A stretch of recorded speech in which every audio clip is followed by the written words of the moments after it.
Hello, beloved community of luminous beings. I'm reaching out to you today now that 2026 is underway because I'd like to share my offerings with you for the year. And these are intended to both meet and support you wherever you are in the spiral of your unfolding as a learner and or a practitioner, and also give you ways to begin to feel or to continue to feel woven in to our broader community.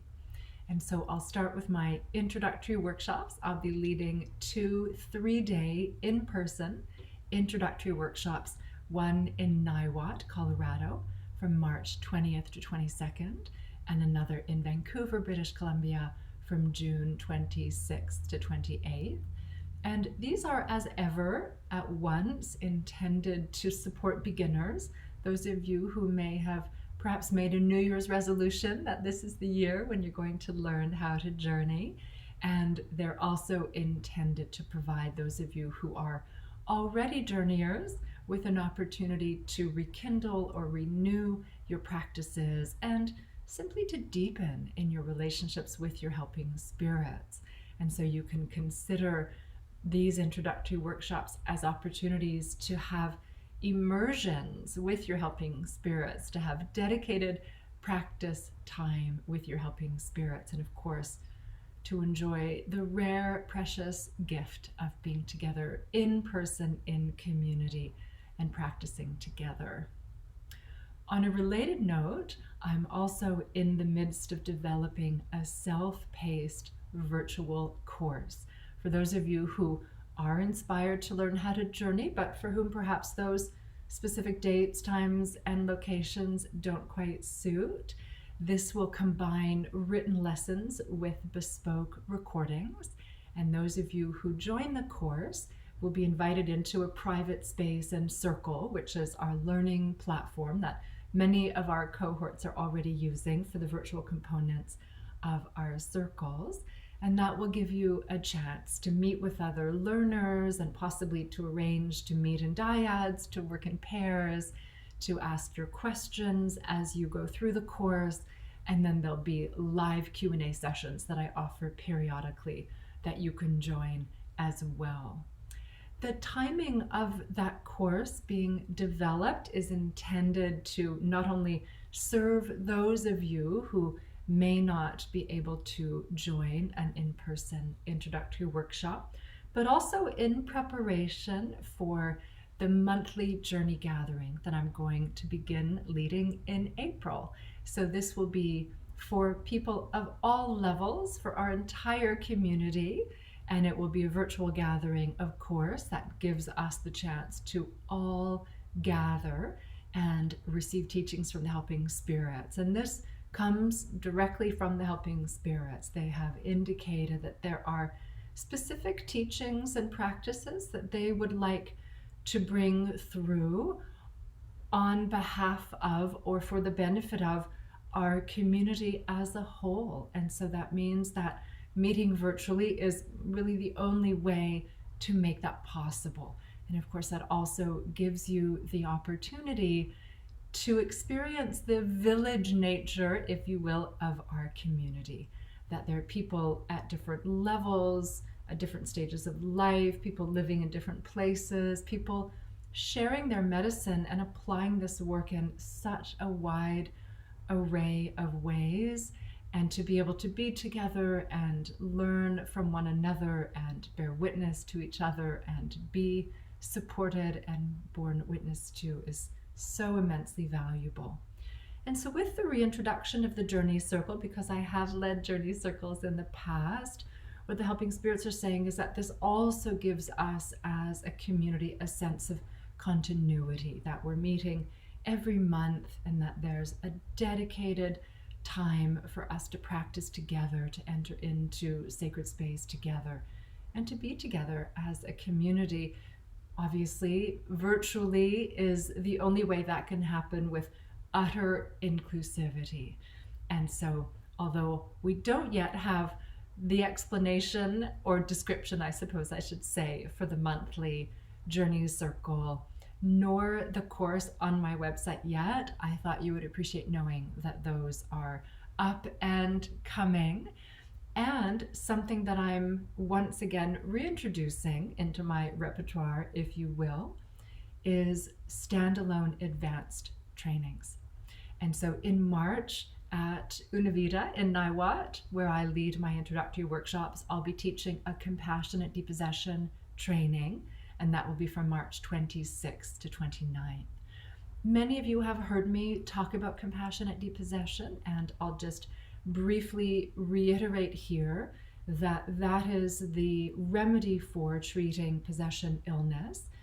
And what we'll be focusing on is when possession illness occurs by way of someone going through the dying process, and at the time of death, when there's that natural decoupling between the body that has died and the soul of the person who has died. Ideally, the soul would carry onwards from there with the support of the psychopomp allies and go to the light. However, as we know, that part of the process can be impeded, and what can result is the presence of disincarnate souls here in the human realm who are confused or lost or stuck, and who can become attached to living people. And when that occurs, that is what is known as possession illness.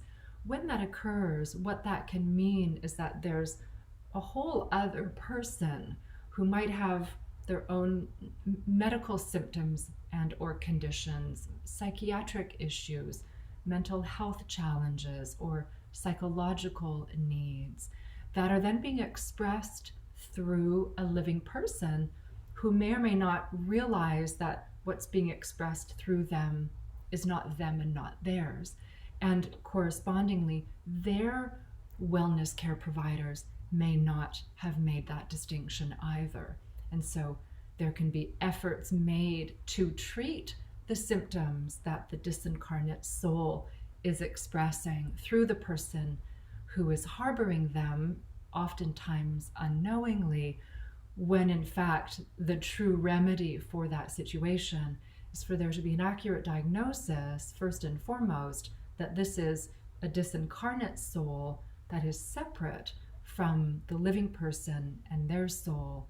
And what needs to happen is that they need to become decoupled from the living person and gently and compassionately assisted in going to the light in collaboration with the psychopomp allies. And of course, it's those same allies who provide the diagnosis itself. So we're working with the premise that living psychopomps, or humans who are called to the path of the psychopomp, work in partnership with helping spirits who are also psychopomps, who also specialize in that work. And that partnership or collaboration can be expressed in different ways, or can be drawn from in different ways, in different kinds of situations, with depossession being one of those situations where it is needed and is a very, very effective, proven, safe, reliable remedy. So that will be in Niwot, as I said, and my guidance has been that since many of you often ask me about that particular form of spiritual illness, that it's an ideal offering to share with you, because I know many of you are medical care providers, therapists, etc., who encounter situations where you feel you may be dealing with a disincarnate soul. But if that's been something out of your scope of practice up until now, then of course this gives you the opportunity to learn that skill and to be able to incorporate it into your work. And so I would say really anyone who is in a healing profession or practicing a healing modality of any kind would benefit from learning this particular technique. And then on the note of psychopomp, in August, from August 31st to September 5th, I'll be offering a psychopomp retreat at Hollyhock on Cortes Island in British Columbia. And this will be designed to prepare people for death. So whether you wish to become more well prepared for your own death, even if that is not at all imminent, at least as far as you're aware, or whether you are providing care for a loved one who's in the dying process, or if you are inspired to become a death doula or already working in that capacity or providing support as an end of life or palliative care or hospice care provider, so within a hospital or hospice or different institution or privately, this retreat is going to focus on how we prepare spiritually for the spiritual dimensions of death. And as I was saying before, how to prepare to let go of our bodies so that we can do so gracefully and with greater ease. How to recognize the indicators that will point us to a knowing or an understanding that death is near. How to partner with psychopomp allies who are meant to signal that death is near and meant to help us release our bodies and meant to help us turn our attention towards the light, because what they bring is liminal space, which changes the frequency in the room, if you will, and enables us to begin to turn our attention away from the human realm and towards the light and all of the beautiful beings who will be gathering to welcome us, including ancestors who will rejoice in becoming reunited with us, those that have, of course, predeceased us.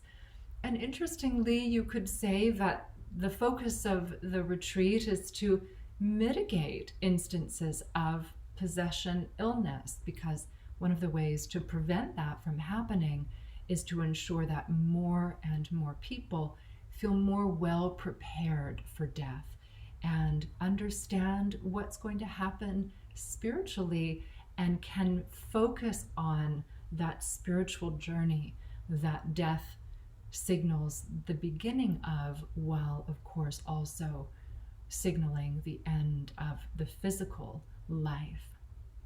And so I offer these standalone advanced trainings in the spirit of recognizing that although I continue to lead long-term professional trainings for practitioners and for teachers of our work, I appreciate that that isn't necessarily the ideal learning format for everyone, and or there may be some of you who would like to experience some of the topics that you would learn in a long-term training before considering joining a long-term training. So this stands alone. These offerings, I should say, these standalone advanced trainings stand alone and can also serve as bridges to further training. Well, my dears, thank you for listening. I hope I haven't prattled on too much, but I did want to give you a sense as to what is to come. Oh, and for those of you interested in the Psychopomp retreat at Hollyhock, I would also like you to know that the course I mentioned before, the self-paced introductory workshop course, is going to be made available to you on a complimentary basis. Whether you know how to journey or not, it's a wonderful way to review, but it will also serve as a way to complete the prerequisite, which is to learn how to journey if you haven't been able to come to one of the in-person workshops. I so look forward to the chance to continue to be with you in circle in the months to come, to continue deepening and learning and growing alongside you in the months to come. And I so look forward to seeing you in person or virtually throughout the year. Thank you so much for listening. Bye-bye.